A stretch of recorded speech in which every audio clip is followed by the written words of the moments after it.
هذا الجزء الثالث من كاراتي كيد. الاجزاء اللي فاتوا غتلقاوهم قبل منه في لاشين يوتيوب. كتبدا القصه مع كريس كيتفكر داكشي اللي وقع ليه مع مياغي مور البطوله. تفكر كيفاش التلميذ ديال مياغي حرم كوبرا كاي من اللقب، تفكر كيفاش هانو مياغي قدام كاع الناس، وكل ما تفكر اكثر كل ما زاد حقد. مور داكشي مياغي ودانيال مشاو لاوكيناوا وهو بقى عطاه غير الشراب والدوره. داز 9 شهور على ديك الليله والو واش قدر يتخطى. كل نهار الشراب الطلاب ديالو هربوا عليه، واكثر من هادشي تراكموا عليه الفواتير وخاصو يخوي اللوكال اللي داير فيه الصال.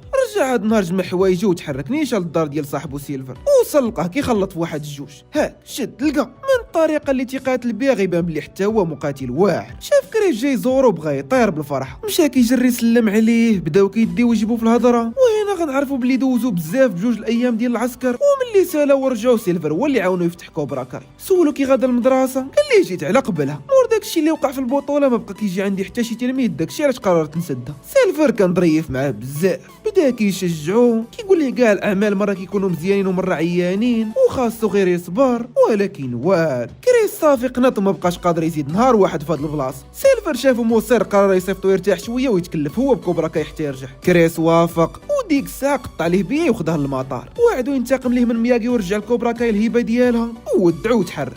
ما دخل كريس للمطار خرج مياغي ودانيال لا يكونوا يلا رجعوا من اوكيناوا. من تما شدو طاكسي ديريكت لدار دانيال، وصلوا تصدموا بالدنيا كامله اشغال، واحد جاتهم شي بانيه كتسنى الطاكسي. اشنو واقع؟ مول العماره باعه وخاص كلشي يخوي. سولها دانيال على مو، قالت ليه مشات تقابل شي مريض سميتو لوي وعطاتو النمره ديال دارو، قالت ليه اتصل بها. في الليل اتصلوا بمو، لقاو عندها شهرين ديال الخدمه في دار الاول. بغا دانيال يمشي عندها، قالت ليه غير خليك مع مياغي وتسجل في الجامعه حتى رجع. مياغي حتى هو ما كانش ساخي بيه، قال لها بيتو ديجا واجد وغادي يعاملوه بحال ولدو، وبداو كيجمعوا الاتات. هزوا الحوايج، هزوا الاشجار ديال البونزاي. مع مياغي كان عساس في هاد العماره، ملي تباعد بقى بلا خدمه. هو كيفكر شنو غيدير، اقترح عليه دانيال يفتحوا محل ديال بونساي، وما عارف وخسر فلوسو كامله في اوكيناوا، عرض عليه يسلفوا الفلوس اللي غادي يخلص بهم الجامعه.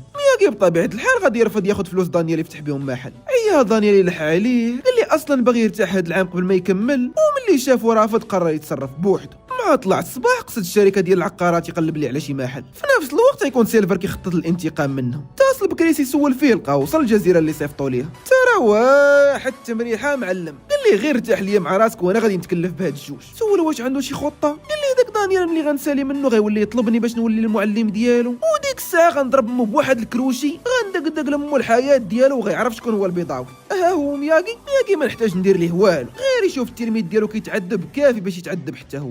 باختصار خوتنا طاحوا مع واحد مزنزن وخاصو غا معاه. كيقطع مع كريس امر الخدم يوجدوا ليه شي حوايج وطوموبيل قديمه يتنكر فيهم فاش يبغي يتلاقى دانيال، وتحرك يكمل شي خدمه قبل ما يبدا الانتقام. في الطريق هو تيقرا شي مجلات، لقاهم كاتبين على واحد المقاتل سميتو مايكل، كانوا تيقولوا عليه شرير وما كيرحمش. سيلفر شاف هادشي بدا كيضحك، وغيبان بحال جاتو شي فكره باش يستغل هاد مايك في الانتقام ديالو. في الجهه الاخرى مياغي كيطيب العشاء، دخل عنده دانيال عطاه الكونطرا ديال المحل اللي كرا ليه. مياغي شافه فرح بزاف، وفي نفس الوقت ما عجبوش الحال يحبس دانيال عام من القرايه باش يعاونو يفتح محل. طلب منه يمشي يرجع الفلوس، قال لي غادي يلقى شي طريقه اخرى باش يفتح محل، ولكن ملي عرف بلي صافي ديجا خلص شهرين وما بقى فين يرجع، تحرك معاه يشوف المحل. كان قديم ولكن خاصو غير شويه ديال الاصلاح ويولي مزيان. وعاد زيد مقابل معاهم متجر ديال الفخاره يسهل عليهم بزاف يلقاو الاوعيه اللي كيزرعوا فيهم الشجر. مياغي كان عزيز عليه دانيال، ومور هادشي اللي دار زاد كبر في عينه وقرر يخليه شريك معاه في هذا المحل. النهار الاخر وصل داك مياغي لدار سيلفر، اتفق معاه يعطيه مصروف اسبوعي وطوموبيل في المقابل يغلب دانيال في البطوله الجايه. وافق، ولكن بشرط يزيدوا 50% من ارباح المدرسه ديال الكاراتي. سيلفر في الاول رفض، قال لي الماكسيموم اللي يقدر يعطيه هو 35، ولكن ملي شافو موصر ولا ما خداش 50 غيمشي في حاله، وافق يعطيها ليه وصيفطوا مع واحد الجوج يوجدوه البطوله. في الجهه الاخرى خرج مياغي ودانيال يقلبوا على الاشجار اللي غيبيعوا في المحل، بقاو قلب هنا قلب لهيه، وراه واحد الشجره ديال البونساي جابها معاه من البلاد كان زرعها في واحد الشلال. مره كيحبسوا يتدربوا شويه، وفي العشيه يرجعوا للمحل يقادوه. في نفس النهار وصل دانيال استدعاء للمشاركه في البطوله الجايه، وباش يزيدوا يطمعوه قالوا لي غيدوز نيشان الماتش النهائي يدافع على اللقب. مشى كيجري ورا مياغي الرساله طلب منه يشارك، ولكن مياغي كان رافض مره هادشي. عيا يلح عليه، حاول يقنعو يخليه يدافع على اللقب، ولكن والو. صيفطوا المحل الفخار اللي مقابل معاهم يكوموندي شي فازات، وكمل الخدمه على الشجره. دخل صاحبنا للمحل لقى وحده سميتها جيسيكا قنيبيله في طريقها لتولي قنبوله. تعرفوا قال لي خدام في المحل اللي مقابل معاها، وما كيديو يجيبوا في الهضره غيبان بلي كل واحد منهم عجبو الاخر بزاف. برهوش ولا اكسبيريونس في التيتيس، شرح ليها الشكل ديال الفازات اللي باغي، بقاو كيضحكوا، وما وتحرك من تما حتى دار معاه يخرجوا بجوج هاد الليل. رجع كيجري للمحل يعاود المياغي عليها، لقى عارف البلان وبالعاني صيفطو يقلب ليه على الفازات باش يتلاقاه. خدا دانيال الرساله ديال البطوله ما لقاش فيها السيناتور ديال مياغي، ما عجبوش الحال. بدا عاوتاني كيحاول يقنعو يخليه يشارك، قال ليه الا احتفظ باللقب مره اخرى يكون فرحان بزاف، ولكن والو. سالا النهار رجع دانيال للدار خدا دوش، هو كيوجد راسو للديت مع جيسيكا. غنشوفو سيلفر كيتسلل للغرفه ديال مياغي، ما حط رجلو فيها، بدا كيحاول يجمع عليه اكبر كم ديال المعلومات. قلب بين حوايجو، قلب في الصحف اللي عندهم علاقه بالايام اللي دوز مياغي في العسكر، شاف الميداليه اللي خدا ولقى حتى الاعلان ديال افتتاح محل الاشجار. هو خارج من تما جاب عبار مع دانيال قاصد الغرفه، دار الباب الاخر لقى مياغي جاي. هنا صافي حصل وما بقى عنده مين يخرج. دخل دانيال الغرفه، تبعو مياغي ياخذ واحد التمثال رجع يديه للمحل. اما سيلفر اللي كان حاصل في الغرفه فغبر ليه الاتر. فين مشى من بعد نعرف. ومياغي تيهز التمثال، قال لي دانيال صافي اقتنع بالهضره ديالو وما بقاش باغي يشارك في البطوله. موراهاش على العافيه في ديك الرساله ما في الشوميني وتحركوا من تما. مع خرجوا نزل سيلفر من المدخنه ويكون سمع كاع الهضره اللي دارت بيناتهم. مياغي تحرك للمحل يقاد شي لعيبات، ودانيال قصد دار جيسيكا وصل لقاها كتسناه. سلم عليها، سولها فين باغا تمشي. قالت لي قبل ما نتحركوا خاصك ضروري تعرف شي حاجه. مرحبا. قالت لي قبل شهرين كانت في علاقه مع واحد من نفس المدينه اللي جات منها، وقعوا بيناتهم شي مشاكل، اضطروا يتفارقوا، ولكن مقرر ملي غترجع لمدينتها غتصالح معاه. داكشي علاش خاصو يفهم بلي غتبقى هي وياه غير صحاب. دانيال بان في وجهو تنكره شويه، ولكن ما عطاش البلان اهتمام كبير. وما محركين من تما جابوها عبار مع مياغي خارج من المحل، عرفها عليه، بقاو كيضحكوا شويه. وملي مشى مياغي خدها تشوف المحل، وراها البلانات، شرح ليها شنو ناويين يديروا. وهضره كتجبد هضره، ذكر ليها انه لاعب كاراتيه وهو اللي دا البطوله العام اللي فات. خدنا سمعت هادشي فحيل عجبها شويه. ويلي البطوله كاع علمني شي لعيبات. صاحبنا حتى هو ما كانش من العاكزين. انت تلقى يدك تحركي شويه، بدا كيعلمها، مستمتعين بالوقت. شويه حتى دخل عليهم داك مايك وواحد من الجوج اللي كلف سيلفر يعاونوه في التدريب. قال لهم دانيال سادين، حاول يخرجهم ولكن والو. سمعنا ما بغيتيش تشارك في البطوله. ما بغيتش.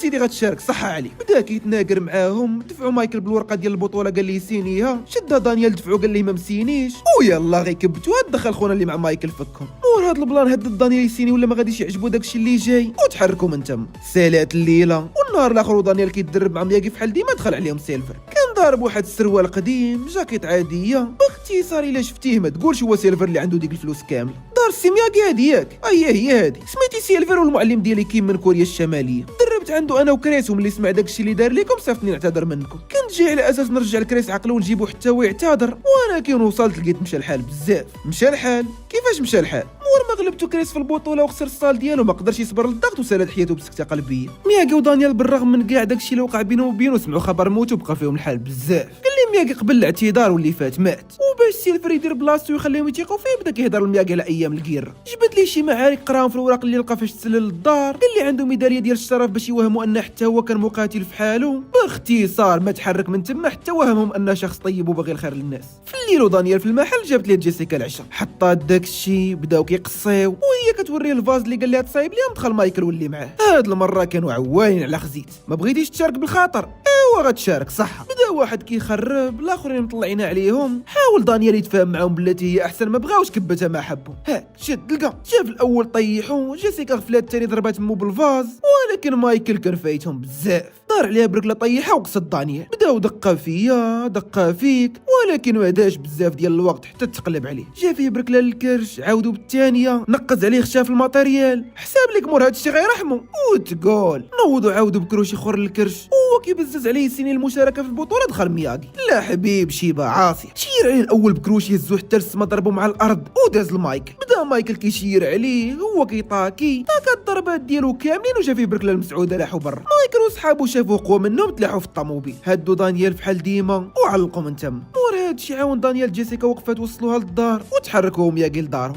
وصلوا لقاو مايكل وصحابو سبقوهم لتما، سرقوا لهم الاشجار اللي كانوا غادي يبيعوا. دانيال صافي ما بقاش قادر يصبر. هيا مياغي هدنو، قال لي نمشيو نصيدوا باش نتكلماو شويه، ولكن قال لي خاصو يلقى شي حل في اسرع وقت. وفي البلاصه هز الطوموبيل قصد الكوميساريه يديكلاري بيهم. الصباح نشوفو هو جيسيكا تيقلب على ديك البونزاي اللي زرع مياغي في الشلال، وفي نفس الوقت كيعاود لها شنو وقع عليه في الكوميساريه. قال لي ندمت حتى مشيت، بقاو غير مطلعين عليا وصيفطوني في حالي. سولته علاش تيقلبوا على ديك الشجره بالضبط. قال لي هذيك الشجره القليله ساويه شي 10,000 دولار، وإلا لقاوها غيبيعوها ويعمروا بفلوس المحل مره اخرى. بقاو دور هنا دور لهيه، وبالفعل من بعد مده قصيره ديال البحث ضربوا عليها مزروعه في المنحدر. ربطوا الحبال، قادوا الامور مزيان وهبطوا ليها. جيسيكا مع كانت كدير تسلق الجبال عاوناتو بزاف. قادروا يوصلوا للشجره، جبدها دانيال بالجدور ديالها كيف معلمو مياغي. هو كيديرها في الصاك زلقات جيسيكا وملي بغى يشدها طاحت ليه الشجره في الماء. مع داك الماء اللي تحت ديال البحر هبط كيطير يجبد قبل ما يقتل ليها الجدور. قدر يوصل ليها جبد الصاك دارها وسطهم. الامور كتبان سالت على خير، ولكن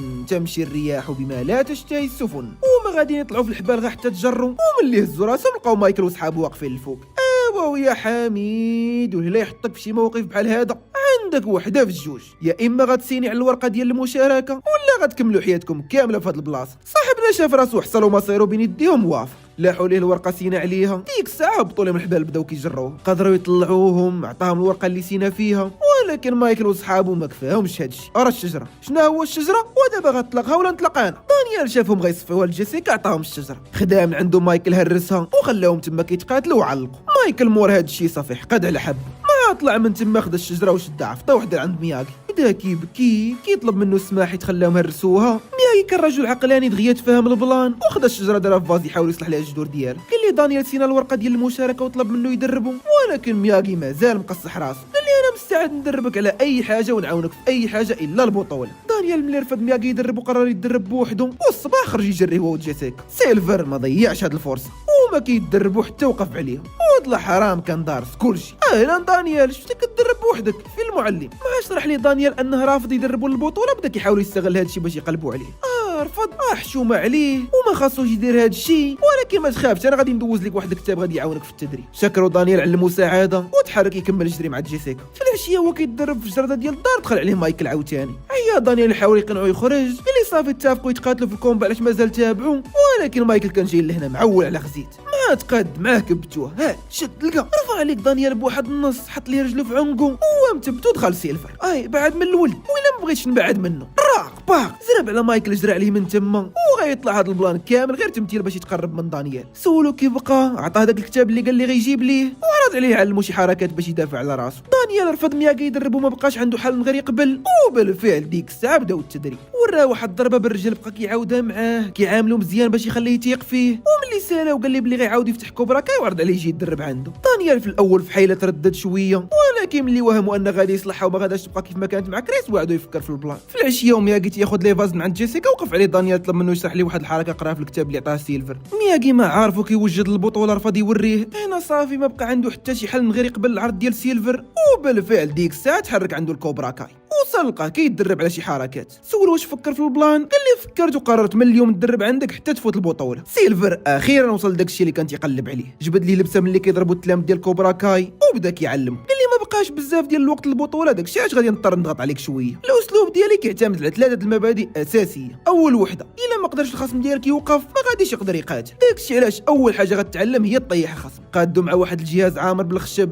وامره يبدا يضرب للرجل. بدا دانيال كيشير عليه كيحاول يهرس الخشب، ولكن كانت قاصحه بزاف وكلاها في رجله. حساب لك سيلفر غيرحمو، خلاه كيضرب حتى ما بقاش قادر يوقف على رجله وعاد صيفطو في حاله. مياغي شافو كيعرج خدا واحد الدواء وتبعو للغرفه ديالو. حاول دانيال يخبي عليه الضربه، مياغي ولا كيعرفو مزيان. سولو شنو وقع، بدا كيتهرب. قال لي صافي بلا ما تحاول تكذب. مورا خوا داك الدواء حط ليه فيه رجلو وخرج في حاله. صاحبنا حس بشويه ديال الذنب حيت تيكذب عليه، ولكن مع ما عندوش حل اخر كيطلع الصباح قصد كوبرا كيدرب مع سيلفر عاوتاني. داروا شويه ديال التسخينات، بدا طالق عليه السماوي بحال ديما. موراها داز للمبدا الثاني، الا ما قدرش الخصم يتنفس ما غاديش يقدر يقاتل. بغيتك تدرب على تصيفطها لمول الصدر تسخفو. بغا دانيال يدرب في الساكرطه بشويه دوروا الخشب عاوتاني. صاحبنا ما تقصح بزاف في رجلو البارح، رفض هاد المره يضرب في الخشب، قال لي انه قاصح بزاف وانه جاي لهنا يتعلم الحركات ماشي يهرس ضلوعو. سيلفر ولد الحرام كان كيعرف مزيان كيفاش يلعب لي على النفسيه. كتقصح واسمح لي انا ما كندربش عندي البنات، الله يعاونك. وخلاه واقف تما وتحرك. دانيال شاف مياغي ما باغيش يدربوا للبطوله، الا ما بغاش يدرب في الخشب سيلفر حتى هو يخليه. دار في يد الله وبدا كيضرب، بقى كيخبط في ديك الخشبه وسيلفر مدرق مور الحيط كيضحك عليه. مساله التدريب عاوتاني حتى كلاه في يدو مزيان. ما رجع للدار قصد نيشان الغرفه ديال مياغي، دخل كيتسلد خدا الدواء وخرج، ولكن غيكون مياغي جاري معاه كيسد عليه في بيته وبدا كيعالج يدو سمعو كيدق.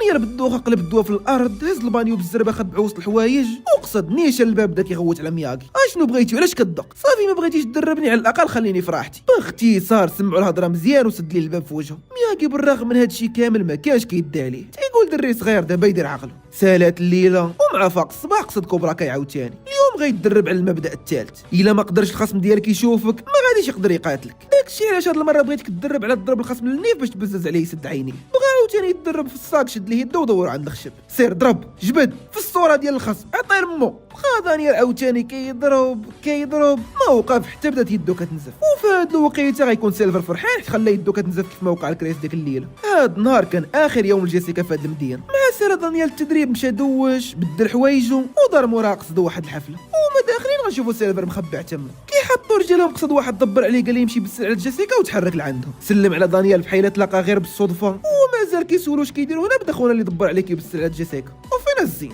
وغدوي معانا مالكي. مع وقع هادشي بدا سيلفر يقيد في دانيال. انت كيفاش وشنو تخليه يبسل على الدريه؟ فين داكشي اللي علمتك؟ دانيال حتى هو عجلو رخيص اللي بعد ما بغاش يبعد عقدها وصيفطها لمول النيف طيحو. جيسيكا شافت هادشي علقات وسيلفر حتى هو جر دانيال وعفا. صاحبنا مع هادي اول مره يضرب شي حد من اللي خرجوا هو كيترعد. عندك توقع ليه شي حاجه وعندك يكون مات ضربتيه ببالا ديك اليديه عندك هي اللي بغات تقتل.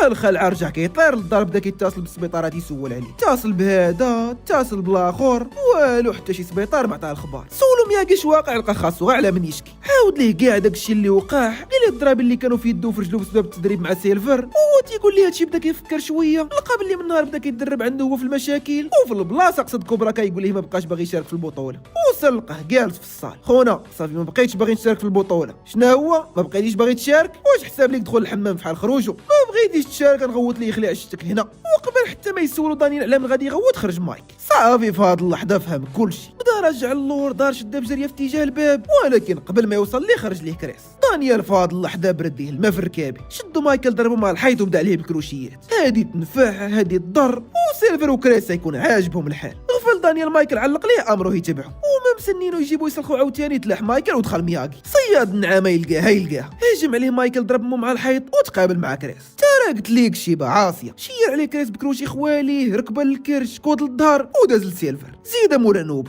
سيلفر كان فيه تنقاص اكثر من الضرب. بقات في القرن هاك شد لقى عطاه حتى هو قتله ديال الكلاب. وملي خلى الطايح اكثر من نايض خدم معاه دانيال وتحرك من تما. مياغي ملي شافهم اش كيعلموا للدراري وعرف الا خلاهم يربحوا البطوله بزاف غيوليو يدربوا عندهم قرر يخلي دانيال يشارك. والنهار الاخر صبح كيدربوا. في نفس الوقت يكون كريس وسيلفر دايرين اكثر من جهدهم مع مايكل. تدريب بالليل وبالنهار والشيعه ديالهم سبق الدبيزه تاكل الخبيزه وما ترحمش بنادم. مياغي كان مختلف عليهم بزاف. داكشي بالتقاله والعقل شويه ديال التامل شويه ديال الحركات. واللي بغى يربح العام طويل. ايوا دازوا الايام الاسابيع وجا النهار ديال البطوله. دانيال مع هو اللي ربح العام اللي فات داز نيشان الفينال. مايكل كان كيطبق داكشي اللي علمو كريس وسيلفر بالحرف. اللي شدو كيخلي عشتو. ترى ما كاينه كسل وزيده بالخير. فرجخ المنافسين كاملين وقدر بسهوله يتاهل للفينال مع دانيال.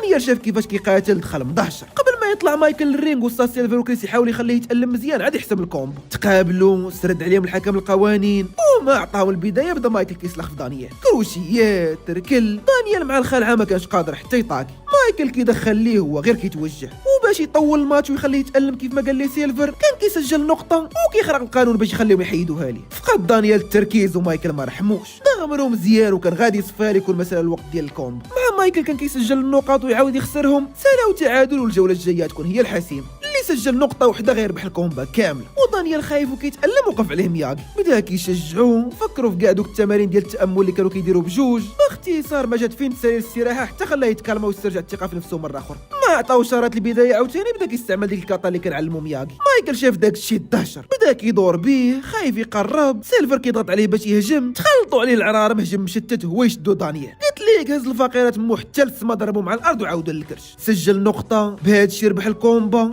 وتوج باللقب للمره الثانيه. حاشيه ما تبغيهاش العدوك. الماتش كامل هو مسيطر في التالي دار ليه الشق من الحرير. سيلفر وكريس خرجوا من تما ساخطين. اما دانيال ومياغي فيكون كلشي كيشجعهم وفرحان ليهم. واش يحاول كريس وسيلفر ينتقموا مره اخرى؟ واش غيعاود دانيال يتلاقى جيسيكا؟ اش غيديروا في المحل الجديد اللي فتحوا؟ هادشي كامل واكثر غنشوفوه في الجزء الرابع. الا عجبكم هذا وبغيتو نديروه قولوا لي في التعليق وحاولوا توصلوا هذا الفيديو ل 40,000 لايك. واهم حاجه ما تنساوش سبسكرايب وبارطاجيو مع اصحابكم. هذه انستغرام ديالي. كان معاكم يوسف. نتلاقاو في الفيديو الجاي. بيس.